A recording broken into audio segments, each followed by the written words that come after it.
Hola a todas, a todos, soy Eliam. Voy a continuar trabajando con ustedes los contenidos de la unidad 1, que tiene como bibliografía el mismo texto que estuvimos trabajando en la clase anterior, que es el mecanismo psíquico de los fenómenos histéricos.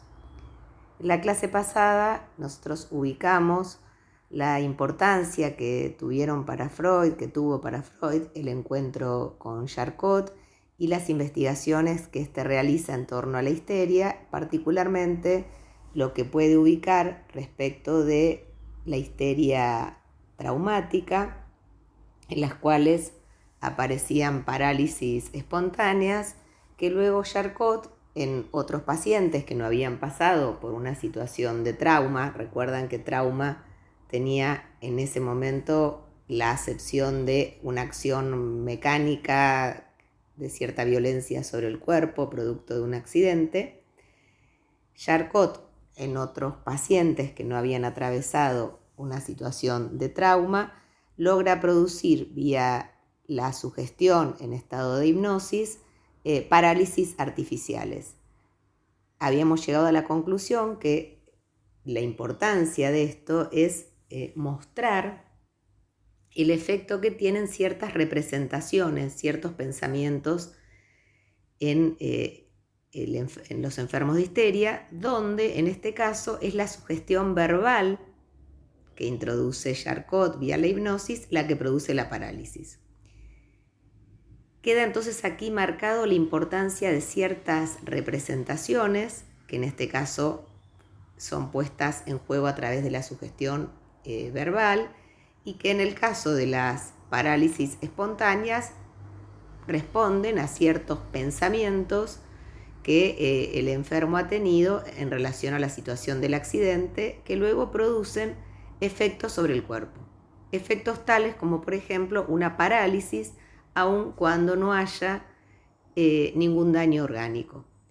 Estos desarrollos, estas teorizaciones generan mucho interés en Freud, y Freud avanza en relación a otra pregunta, que es ¿cómo se producen, cuál es el mecanismo de los síntomas en las llamadas histerias comunes?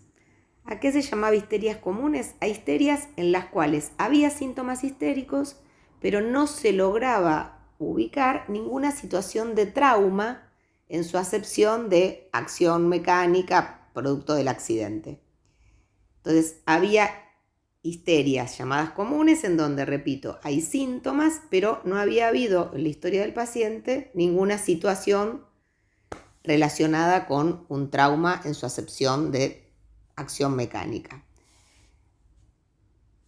A Freud le interesa ubicar cuál fue el motivo del ocasionamiento de esos síntomas, en qué momento aparecieron, a causa de qué.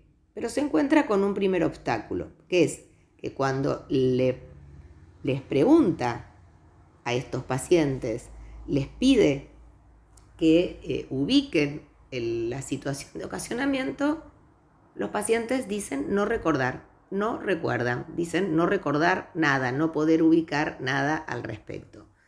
Freud entonces recurre a la técnica de la hipnosis, pero con un propósito distinto al que la había utilizado Charcot o al que la utilizaban otros médicos en la época, y es que recurre a la hipnosis porque tiene la hipótesis de que vía la sugestión logrará que el paciente recupere recuerdos que no estaban presentes en su conciencia. Freud no deja de señalar la importancia que tuvo para él el trabajo de Breuer, un médico que junto con él investigaban los síntomas neuróticos y particularmente los síntomas histéricos. Breuer estaba para la misma época que él estaba haciendo su pasantía con Charcot. Breuer estaba atendiendo a una paciente que había adquirido una histeria grave mientras cuidaba a su padre enfermo. Esta particularidad de los efectos que produce sobre el psiquismo el cuidado sostenido de un familiar, a esa situación particular Freud le va a dar mucha importancia en la etiología de la histeria. Después más adelante vamos a ir explicando algunas cuestiones más respecto de esto, pero reitero, Breuer estaba atendiendo a esta paciente que se la conoce con el nombre de Ana O, y Freud considera que es el primer caso de histeria que se volvió transparente. Esta paciente presentaba un cuadro realmente grave, complicado, con síntomas muy intensos como parálisis, contracturas, tenía también perturbaciones del lenguaje, de la visión, más un estado psíquico y de ánimo verdaderamente alterado. Breuer utiliza la hipnosis como recurso para ubicar el origen de los síntomas.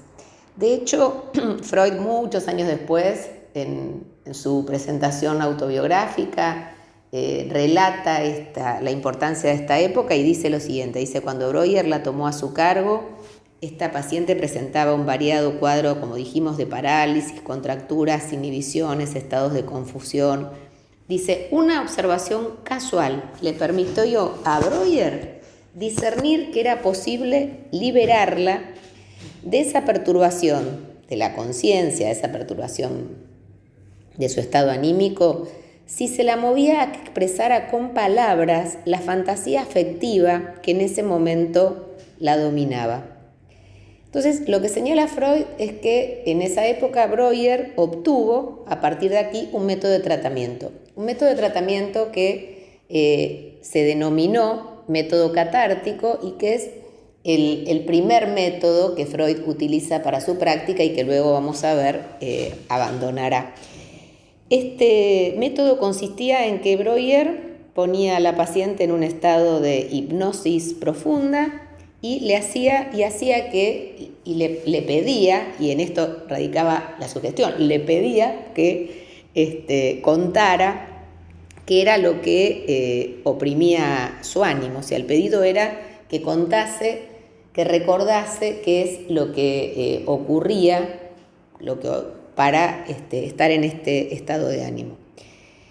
Y lo que observa es que a través de la hipnosis se descubría la conexión entre ese síntoma y cierto estado de ánimo que había producido una impresión profunda y que no era recordado durante el estado de vigilia. Un ejemplo que da Freud en el texto que estamos trabajando como bibliografía es que Ana O presentaba durante su enfermedad una contractura persistente y muy fuerte en su brazo derecho. En estado de hipnosis vuelve un recuerdo en el cual antes del estallido de la enfermedad estaba ella cuidando, entre dormida, cuidando a su padre enfermo y estaba su brazo, el brazo de ella como mal, en una posición mal colocada, y cuando el brazo se le duerme. Y en ese momento tuvo una alucinación y quiso apartar con su brazo a esa alucinación sin poder conseguirlo. Y en estado de hipnosis lo que aparece es el espanto y el susto que le generó esa situación. Lo llamativo es que luego de relatarlo, el síntoma quedaba, dice Breuer, removido. Es decir, el relato lleva a que cuando ella sale del estado hipnótico, desaparece la contractura del brazo. Nos encontramos entonces frente a dos cuestiones muy importantes y son en las que Freud repara y son las que concitan el interés de Freud. y tienen que ver con dos cuestiones.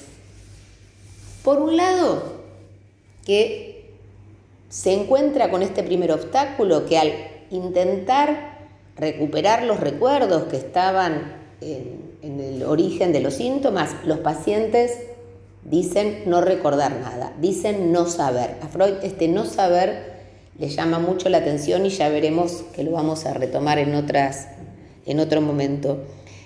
Entonces Freud, contando con las experiencias de Charcot más con la experiencia de Breuer, comienza a tratar casos de histeria donde utiliza a la técnica de la hipnosis como este procedimiento, decíamos, para intentar recuperar recuerdos que no estaban presentes en la vigilia. La segunda cuestión es que en este intento de averiguar el ocasionamiento del síntoma, junto con Breuer, con lo que se encuentran es con algo crucial, y es que el relato, ¿sí?, el poder reproducir cierta impresión ligada a una vivencia intensa para el paciente, una impresión, ¿sí?, que estaba asociada a un suceso, ¿sí? El recuperar ese recuerdo y poder vivenciar en estado de hipnosis el afecto que esa impresión había suscitado, produce un efecto terapéutico. Produce recuperar ese recuerdo, reproducir ese recuerdo, permite luego el levantamiento del síntoma. Y esto es muy notorio para Freud, y podríamos decir que esto lo encuentra en el ejercicio de su práctica, y es importante porque a partir de estas cuestiones que él va encontrando en su práctica es que va construyendo sus primeras hipótesis en relación a la importancia del factor anímico y a cómo funciona el psiquismo, cuestiones que va realmente construyendo con lo que él va encontrando en su práctica. Los recuerdos que se recuperan a partir de utilizar la hipnosis como recurso van a poner en juego, van a mostrar que en estos casos de histeria común, reitero, en estos casos en donde no encontramos un trauma mecánico, muestran sin embargo algo que Freud va a llamar una historia de padecimientos, una historia en las cuales se esconden, están presentes vivencias teñidas de afecto. Vamos a ver que el término afecto tiene en Freud distintos significados, no siempre explicitados, y ahora vamos a retomarlo, pero quiero detenerme un instante en esta cuestión. Freud dice entonces, en la histeria común no encontramos el gran trauma mecánico que Charcot había situado, investigado respecto de las parálisis histéricas. Pero encontramos algo, dice Freud, que vale como trauma. Y aquí se produce un viraje central en la teoría, un viraje fecundo para la construcción de la teoría freudiana, y es que el término trauma empieza a adquirir ahora una significación que va a ser específica dentro de la teoría psicoanalítica, aun cuando todavía estamos en los antecedentes de la construcción de la teoría. Es decir, el de trauma en su acepción de acción mecánica violenta sobre el cuerpo, Freud va a señalar ahora que este trauma es un trauma psíquico. Y va a plantear entonces una tesis, ¿sí? Va a plantear la tesis respecto de que en toda histeria, ¿sí?, en toda histeria se pone en juego un trauma que Freud va a señalar, lo vamos a ubicar ahora como trauma psíquico. En la histeria común, esta historia de padecimiento llena de sucesos, de vivencias plenas de afecto, Freud va a plantear, es equiparable, es análogo al accidente, al factor ocasionador. Lo que ocurre aquí es que entonces Freud resalta que nos encontramos frente a un trauma que él va ahora a ubicar como trauma psíquico. Y va a decir que incluso en las histerias traumáticas lo que desencadena los síntomas no es el choque, el accidente, que finalmente en general no produce ningún daño orgánico. En estos casos de histeria no ha producido ningún daño orgánico, sino el afecto de terror que se experimentó frente a ese suceso. Es decir, empieza entonces a resituar ahora, ¿sí?, que se trata de las vivencias experimentadas, más que el suceso en sí. Voy ahora a ubicar algunas cuestiones respecto del término afecto que nos van a servir para esclarecer, para comprender algunas cuestiones que Freud plantea ahora a continuación cuando avance en ciertos principios que está teorizando en ese momento. El término afecto, decíamos, aparece en la obra de Freud utilizado con distintas significaciones que no siempre están especificadas. Hubo una pregunta en el foro de dos compañeras que preguntaron justamente cómo entender el término afecto en Freud. Lo contesté por escrito, pero ahora lo retomo. Primero, una cuestión a diferenciar es el término afecto o afectos de otro término que es monto de afecto, al que Freud ubica como monto de afecto o suma de excitación. Cuando hablamos de afectos, vamos a plantear que esto remite, ¿sí?, a una dimensión cualitativa, mientras que el término monto de afecto o suma de excitación remite a una dimensión cuantitativa. Voy a tratar de hacerlo lo más simple posible. Afectos, el diccionario de la Real Academia Española lo define como cada una de las pasiones del ánimo: la ira, el amor, el odio.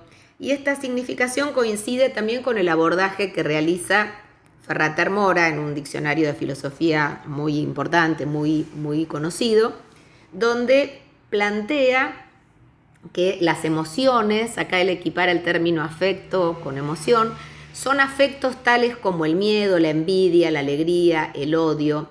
Y estos sentimientos, dice, van acompañados de placer o de dolor.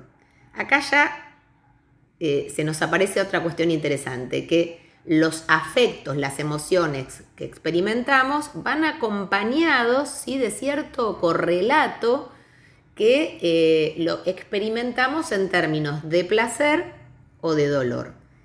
Estos afectos, estas emociones, están trabajados por Freud en distintos momentos, cuando repara en que ciertas representaciones penosas resultan aptas para provocar afectos de vergüenza, reproche, dolor psíquico, sensación de menoscabo. Ahora, y esta acepción del término afecto proviene del término latino affectus, mientras que Freud va a hablar también de otra dimensión, que es lo que él va a llamar el monto de afecto o suma de excitación.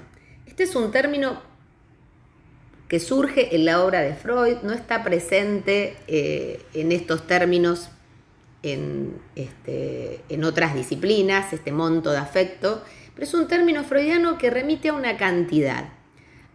Lo que él va a plantear es que esos afectos, esas emociones que experimentamos frente a ciertos sucesos, tienen como correlato producir lo que él va a llamar una suma de excitación. Una suma de excitación que se acrecienta o se aminora, ¿sí? Y vamos a ver que esta idea freudiana ya está presente de alguna manera en la filosofía de la época, porque hay un término que Freud no utiliza, pero que es afección, que proviene del término latino affectio, y que remite a la impresión que hace algo en otra cosa, causando en ella una alteración. Esta es la definición del diccionario de la Real Academia Española sobre el término afección. que remiten, fíjense, a la impresión que hace algo causando en ella una alteración. Y en el diccionario de Ferrater Mora también encontramos este recorrido, cuando él marca que dentro de la filosofía, sobre todo de los filósofos escolásticos, la afección era planteada como el resultado de la influencia de una impresión sobre la mente. Y por lo tanto, a la afección la tomaban como una forma de la excitación, es decir, una emoción, una vivencia, un cierto afecto que experimentamos, tiene un correlato que Freud plantea, impacta, en esa época todavía habla del sistema nervioso. Él dice, eso impacta sobre el sistema nervioso, generando una suma de excitación. Luego Freud ya no hablará más de sistema nervioso, hablará de aparato psíquico, pero en estos primeros recorridos él ubica que hay ciertos sucesos, estos sucesos que él llama vivencias teñidas de afecto, sucesos plenos de afecto, que son impresiones fuertes que impactan en el sujeto. En esa época Freud todavía habla del sistema nervioso, reitero, luego hablará de psiquismo, y vamos a ver que esto es muy importante porque a partir de estos desarrollos Freud va a poner en juego una hipótesis, ¿sí?, que va a ser correlativa de la enunciación de un principio, de lo que él va a llamar el principio de constancia, que en la primera época va a ser el principio que para él rige al funcionamiento del sistema nervioso, porque todavía no habla de aparato psíquico. Bueno, voy a tratar de retomar para ver, de poder situar más claramente estas cuestiones. Entonces les decía que remarco que afectos hay que diferenciarlo de monto de afecto, y que vamos a ver que hay una dimensión de los afectos que remite a la cualidad, a las emociones, a los sentimientos, y otra dimensión del monto de afecto que remite a la cantidad y a esto que Freud llama suma de excitación. Vamos a trabajar ahora con un ejemplo que nos propone Freud, que a mi modo de ver es muy claro, pero remarcamos entonces estas vivencias, estas impresiones, estos sucesos plenos de afecto para Freud son equiparables, ¿sí?, son análogos al lugar que el accidente tenía en la histeria traumática. Antes de avanzar para poder explicar lo que da lugar al principio de constancia, remarquemos entonces que Freud va a plantear que los fenómenos histéricos, ¿sí?, de toda histeria, son efectos de unos traumas psíquicos. Estos traumas psíquicos comandan la naturaleza de los síntomas. Freud además va a señalar que existe un propósito de expresar en muchas ocasiones un estado psíquico a través de un estado corporal. Y esto lo vemos con mucha claridad en la histeria. Y señala que en muchas ocasiones el uso lingüístico ofrece puentes, es decir, las palabras, la equivocidad de ciertos términos, la polisemia de ciertos términos, se expresan para que a través de una sensación corporal se exprese un estado anímico. Esto lo van a ver con mucha claridad cuando trabajen en la próxima unidad con Patricia, un caso que es el caso de Elisabeth von R., donde él va a ubicar el valor simbólico que cobra un síntoma corporal, una parálisis que presentaba esta paciente. En el texto que estamos trabajando da algún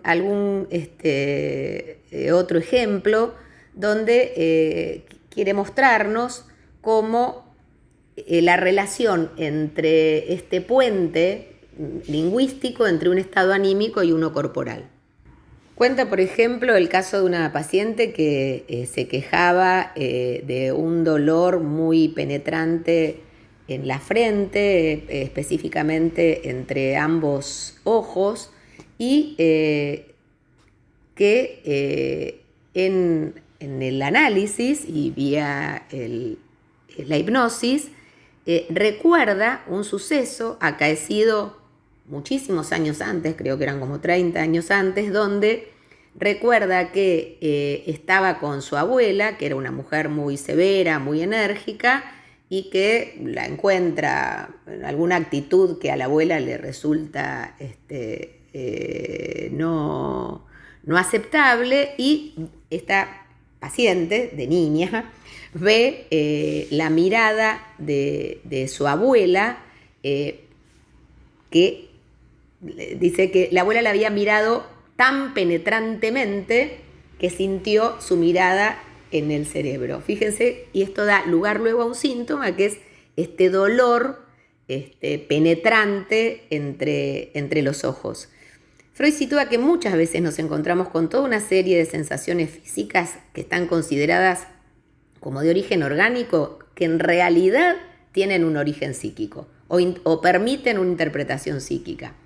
Les voy a contar un ejemplo de una paciente mía de hace muchos años, que tiene como un costado hasta divertido, podríamos decir. Ella era una persona que también era psicóloga, psicoanalista, y cuenta que estaba por cumplir 40 años y remarca mucho en análisis la alegría de su cumpleaños y que lo va a festejar con una gran fiesta, y marca su entusiasmo y de alguna manera remarca también que finalmente los 40 son un momento muy importante en la vida de una mujer, etc. Que se la escuchaba como demasiado optimista respecto de los 40. Demasiado, podríamos decir. Bueno, y a la sesión siguiente cuenta lo que le ocurrió el día de la víspera de su cumpleaños, y es que luego de pensar en todos los pormenores de la fiesta, ya tenía todo contratado, etcétera, esa noche, en la víspera del día del cumpleaños, no de la fiesta, sino del cumpleaños, cuando se va a dormir se empieza a sentir mal y empieza a sentirse muy afiebrada, y despierta a su pareja y le dice: mira, por favor, tráeme un termómetro que me siento muy mal, me parece que, no sé, tengo miedo de estar enferma, no sé qué. Entonces el marido dice: no, pero ¿qué te pasa? No sé, por favor, tráeme el termómetro, tengo miedo de tener 40. Bueno, es gracioso porque en el mismo instante que ella se escucha, era alguien analizado, pesca esta cuestión y dice: sí, no traigas nada, que ya entendí todo. Es decir, fíjense cómo aparece expresado a través de sensación corporal algo que estaba de alguna manera desconocido como pensamiento para su conciencia, que era el reverso del entusiasmo de los 40 y era el miedo que le daba cumplir 40. Bueno, después vamos a trabajar en otras ocasiones algunos otros ejemplos. Ahora al ser las clases grabadas con audios, etcétera, a veces es más difícil utilizar en relación al secreto profesional ejemplos propios, así que bueno, son más acotados. Creo que resulta claro. Es decir, remarco lo que ubicamos hasta ahora, la importancia que Freud le empieza a dar ahora a una dimensión que Freud va a llamar trauma, pero en su sentido de trauma psíquico. Junto con esto va a ubicar también esta hipótesis que los estados psíquicos en muchas ocasiones tienden a expresarse a través de un estado corporal, sobre todo en los casos de histeria. Y vemos, dice Freud, cómo el uso lingüístico, esta posibilidad de que una palabra tenga distintos significados, se presta como puente para esta transposición de un estado anímico a un estado corporal. Remarcamos como corolario de todo esto que estuvimos viendo, Freud insiste ahora con que entonces toda histeria puede concebirse como traumática, pero aclara, en el sentido ahora de un trauma psíquico. Remarca también que no se trata de un solo suceso, sino que ahora la práctica, a través de este método denominado catártico y a través del recurso de la hipnosis, permite ubicar, ¿sí?, que hubo en juego estos sucesos plenos de afecto, perduraron como recuerdos muy intensos, pero esto es lo llamativo.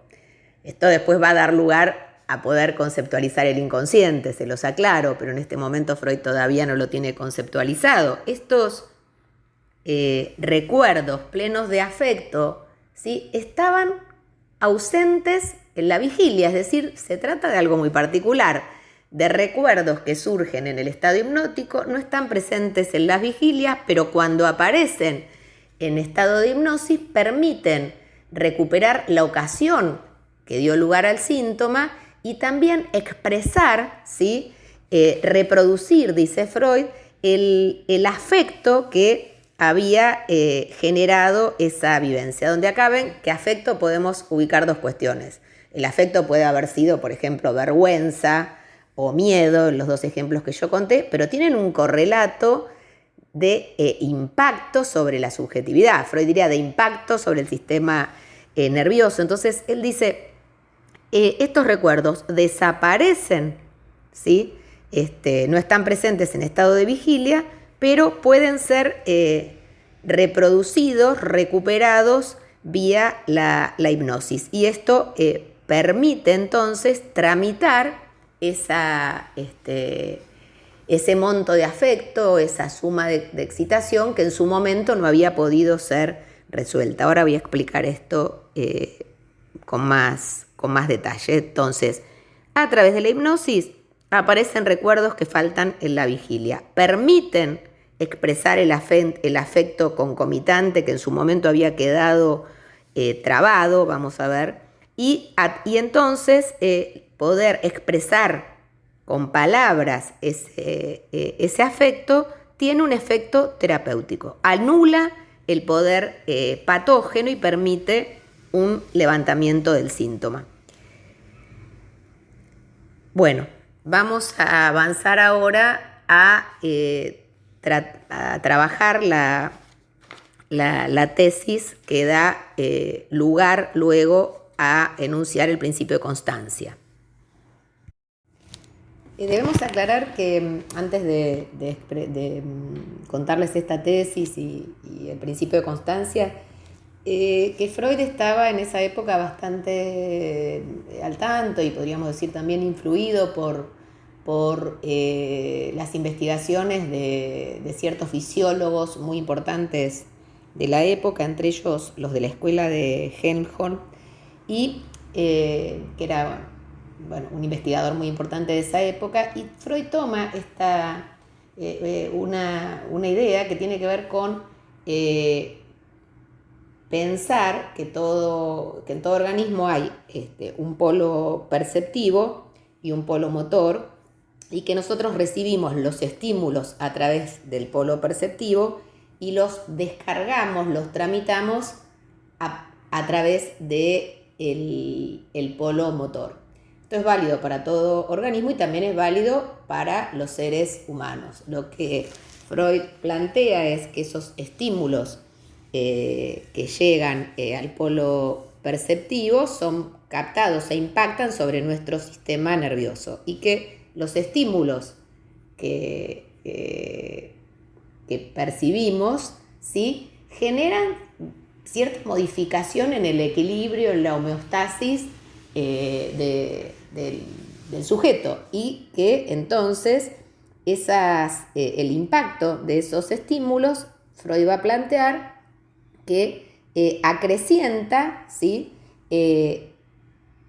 una suma, lo que él va a llamar una suma de excitación. Va a decir que esa suma de excitación, ¿sí?, se acrecienta por vías sensoriales y se logra tramitar, empequeñecer a través de la descarga fundamentalmente por el polo motor. Pero acá Freud va a dar una vuelta que nos va a resultar muy interesante, pero para eso primero les tengo que contar el ejemplo, que lo podemos transformar en un ejemplo actual. Ahora van a ver por qué. Él dice lo siguiente, dice,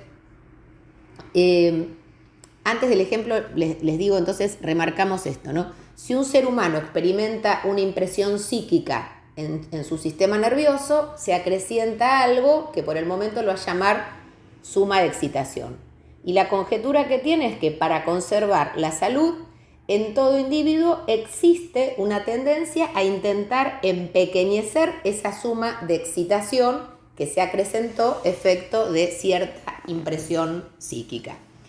Nos plantea ahora un ejemplo. Dice, un hombre sufre una ofensa. Por ejemplo, le dan injustamente una bofetada. Dice, frente a ello, surge la inclinación a intentar aminorar, empequeñecer, esa excitación generada. Dice, podría devolver la bofetada y de ese modo queda más aliviado. Entonces nos dice, pero existen para el hombre otros modos de reacción, otros modos de poder aminorar esa excitación acrecentada. Va a ubicar entonces que la palabra puede ser también un modo de reacción frente a esa ofensa recibida que alteró, ¿sí? Y que incrementó la suma de excitación. Por ejemplo, en lugar de devolver la bofetada, que sería la vía de acción motriz, podría decirle a esta persona, vos realmente sos un tarado, por ejemplo. Freud dice, la palabra en el universo humano deviene un sustituto de la acción, y cita a un autor que plantea el primero que en vez de arrojar una flecha al enemigo le lanzó un insulto. Ese fue el fundador de la civilización. Es muy valiosa esta idea, esta apreciación, ¿no? del lugar que tiene la palabra respecto del mundo humano. Ahora Freud dice entonces, en el ser humano podemos responder con una acción, también podemos responder con una palabra, o también podemos, por otra vía, intentar tramitar esa suma de excitación. Dice, el proceso asociativo, el pensar, también constituye un modo de poder tramitar el efecto de ciertas impresiones. Bueno, voy a tratar de volver el ejemplo más actual y creo que ustedes lo van a entender. Y lo voy a hacer a partir también del relato de un paciente de hace unos años, joven, tendría alrededor de 18, 19 años, cuando me cuenta este suceso. Había ido a bailar a un boliche, era un chico particularmente colgado, muy colgado. Entonces dice que él estaba de lo más tranquilo en medio del boliche, mirando a la nada, y de golpe se le acerca un chabón, dice él, muy grande. Este chico era alto pero muy flaquito, y se le acerca un chabón grande, muy, muy musculoso, con una así como bastante intimidante, y le dice, ¿qué haces? ¿Por qué le estás mirando el culo a mi novia? Salí, vení, vamos afuera del boliche, nos vamos a pelear, ¿qué te pasa? ¿Qué hiciste? ¿No? Y lo empuja. Entonces mi paciente cuenta que en ese momento no entendía absolutamente nada. Lo que vio antes sí es una especie de mole que le estaba diciendo, vení, vamos afuera, que te voy a matar, ¿no? Entonces mi paciente lo mira y dice, no, mirá, yo no voy a ir afuera primero que no miré el culo de nadie, no sé ni quién es tu novia, no vi ningún culo, yo no voy a ir afuera a pelearme con vos porque vos me vas a aplastar, le dice el pibe. ¿No? Entonces el otro lo mira y le dice, no, vos sos un maricón, pero vos sos un tremendo maricón, te voy a cagar a trompadas peor. Entonces mi paciente le dice, y bueno, mira, no sé, seré un maricón, pero yo afuera no voy. Lo que él cuenta es cómo en ese instante todo eso obviamente te afecta sobre el cuerpo y produce algo que en mi época mi abuela llamaba te hierve la sangre, ¿no? Frente a eso, donde alguien te aborda injustamente, te provoca, te pelea. Ahora, ustedes saben que lamentablemente en muchas ocasiones en la actualidad escuchamos un montón de historias donde frente a ese tipo de afrenta, como diría Freud, una mirada, una puteada, un empujón, lamentablemente en muchas ocasiones eso termina para el diablo. Conocemos un montón de casos donde frente a esa especie de ceguera, frente a una ofensa, alguien puede responder de un modo que ponga en peligro su vida y termine muy mal y terminan en esas peleas horrendas que incluso terminan en muerte, que hemos escuchado en los medios. Digo, cuando lo que predomina es frente a la ofensa, el insulto o acompañado luego de la reacción motriz. En este caso es un caso interesante porque este pibe cuenta la bronca que le generó, mi paciente cuenta la bronca que le generó esta situación injusta, pero que él iba pensando, este chabón, si yo salgo con afuera, me mata. Y pensaba, bueno, no sé, que piense lo que quiere, está recontra dado vuelta, no me va ni me viene lo que piense, yo no salgo afuera a pelear con él. Bueno, la historia termina en que vienen los amigos de mi paciente a defenderlo y terminan varios de ellos a los empujones y adentro del boliche diciendo ni loco salgo, ¿no? Y donde esta idea del otro, de bueno, sos un maricón, no le pegaba en ningún lugar que lo mortificase. Y esto es importante. Si hubiera pegado en un mal lugar, por ahí la reacción hubiera sido otra, pero para este pibe no era un tema, no le preocupaba nada de todo eso. ¿Qué es lo que dice?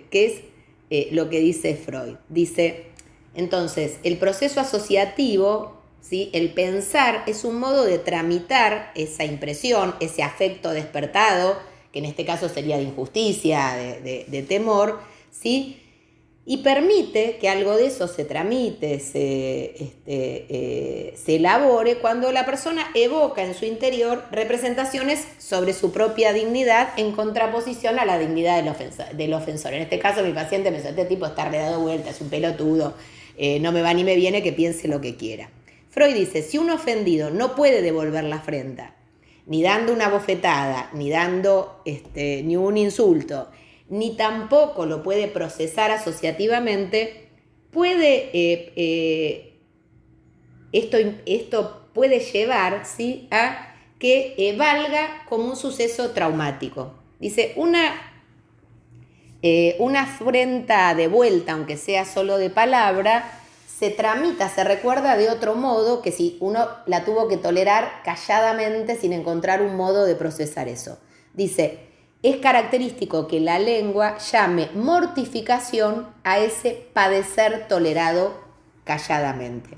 Entonces, a partir de estas consideraciones, Freud va a sostener que toda vez que la reacción frente a una impresión psíquica resulte obstaculizada, va a fracasar también la posibilidad de tramitar el afecto que esa impresión causó. Todavía Freud no habla de aparato psíquico, entonces dice, toda impresión, ¿sí?, que el sistema nervioso se vea imposibilitado de resolver a través de las vías mencionadas, se convertirá en un trauma psíquico. Entonces, la idea que regula a estos desarrollos es el principio de constancia en términos de que el aparato intenta, ¿sí?, mantener homeostática esta suma de excitación y que si recibe una impresión, ¿sí?, que la acrecienta, buscará empequeñecerla para mantener la homeostasis, para mantener el equilibrio. Bueno, vamos a ver que este principio luego va a ser abandonado, pero nos interesa remarcar cómo en este contexto Freud comienza a afianzar la noción de trauma psíquico, pero junto con esto fíjense la importancia que le va a dar a las palabras. La importancia que le va a dar al relato, al pensar. Anticipemos también esto que marcábamos antes, ¿no? Cómo estas vivencias teñidas de afecto generan impresiones que si no pueden ser transmitidas, dan lugar, se conservan como recuerdos plenos de afecto, pero que en ocasiones, lo que veíamos en la histeria, no están presentes en la vigilia. Se recuperan a través, dijimos, de la hipnosis. Vamos ahora a resumir cómo podríamos caracterizar al marco teórico de este momento, que se lo conoce de alguna manera como prepsicoanalítico, o primeras publicaciones que son el antecedente de lo que luego va a dar lugar al método psicoanalítico y a el descubrimiento del inconsciente. Todavía no llegamos a ese momento. Bueno, Freud va a remarcar que entonces la histeria, en la base de los síntomas histéricos, hay impresiones que no pudieron ser tramitadas, por ello no pudieron ser despojadas del afecto que quedó asociado a esta impresión y que el recuerdo permanece vívido y por ello deviene patógeno, o sea, con poder de enfermar. Pero fíjense, y de nuevo insisto con esta paradoja, que estos recuerdos vívidos, plenos de afecto, aún tras el paso de mucho tiempo que se recuperan con la hipnosis, no están presentes en la vigilia. Entonces Freud se pregunta por qué un recuerdo deviene patógeno, por qué se conserva así de vívido. Y dice, el trauma, la impresión, ¿sí?, que causó este trauma, no pudo ser tramitado porque despertaba representaciones que pueden no ser aceptables por diversos motivos morales, sociales, ¿sí? Hay entonces en juego, en la base de los síntomas histéricos, pensamientos, representaciones que el sujeto en estado de vigilia, en estado normal, arrojó fuera de sí. Esto da lugar, ¿sí?, a una idea que es lo que en su momento se llamó conciencia doble o escisión de conciencia, que vamos a ver que luego Freud va a resolver de un modo muy particular y crucial para la historia del psicoanálisis, porque Freud plantea que hay entonces ciertos sucesos que ocurren en un estado particular, como por ejemplo lo que le ocurre al obrero de Charcot o a lo que ocurre con estas distintas pacientes que Freud plantea, donde ciertas impresiones, ciertos sucesos, causan una impresión muy intensa, incrementan la suma de excitación, pero paradójicamente eso no está presente en la vigilia. Y sin embargo, está conservado en, vamos a decir así, en algún otro espacio de lo anímico, entre comillas, no está bien la palabra espacio, pero para que entiendan, está conservado en lo anímico, ¿sí?, pero no aparece en la conciencia. Todo esto lo van a retomar la clase que viene y entonces concluyo tratando de resumir, de resaltar los conceptos centrales que trabajamos en esta clase, y es que a partir de indagar el origen de los síntomas en la histeria común, Freud va a arribar a otra significación del término trauma, y es, como dijimos, la noción de trauma psíquico, que remite entonces ahora a impresiones que no pudieron ser tramitadas por el aparato, están en relación a una historia de padecimientos, dicen la histeria común, de vivencias plenas de afecto, que dieron lugar a representaciones que no pudieron ser resueltas por el paciente y que terminan siendo arrojadas de la conciencia, pero que permanecen como recuerdos plenos de afecto. Entonces, a partir de la implementación del método catártico, que usa como recurso a la hipnosis, van a aparecer estos recuerdos que faltaban en la vigilia y lo que la finalidad del método es lo que Freud llama la abreacción, es decir, producir esa reacción que en su momento faltó. Vieron que decíamos Cuando no pudo resolverlo ni a través de la acción motriz, ni de la palabra, ni del proceso asociativo, que eran formas de reaccionar para empequeñecer la suma de excitación, va a decir que la finalidad del método es la abreacción, es decir, lograr que aparezcan se reproduzcan estos recuerdos de estos sucesos que faltaban en la vigilia como recuerdos y que se exprese el afecto concomitante que en su momento producieron, pero que no pudo ser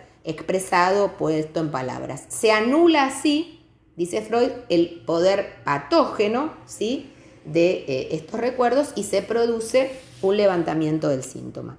El referente conceptual que vamos a tener en cuenta es lo que podríamos llamar, justamente, habíamos dicho, conciencia doble. Bueno, van a trabajar en la próxima clase con Patricia Lagomarsino, psicoterapia de la histeria y estudios sobre la histeria. Fíjense que en el cronograma, colgamos un cronograma en el espacio de Teóricos Banda Noche para que se puedan guiar con los textos y van a ver cómo Freud se distancia de Breuer y va a comenzar a aplicar este método a otras neurosis y va a ir encontrando cuestiones que lo llevan a modificar profundamente algunos de estos primeras teorizaciones y a conservar otras cuestiones que son muy, muy importantes y que van a llevar luego sí a postular la existencia del inconsciente y también a darle un lugar muy importante al factor sexual. Bueno, dejamos acá, espero que estén bien y dentro de algunas semanas nos vamos a volver a encontrar para trabajar juntos otras unidades. Que estén bien.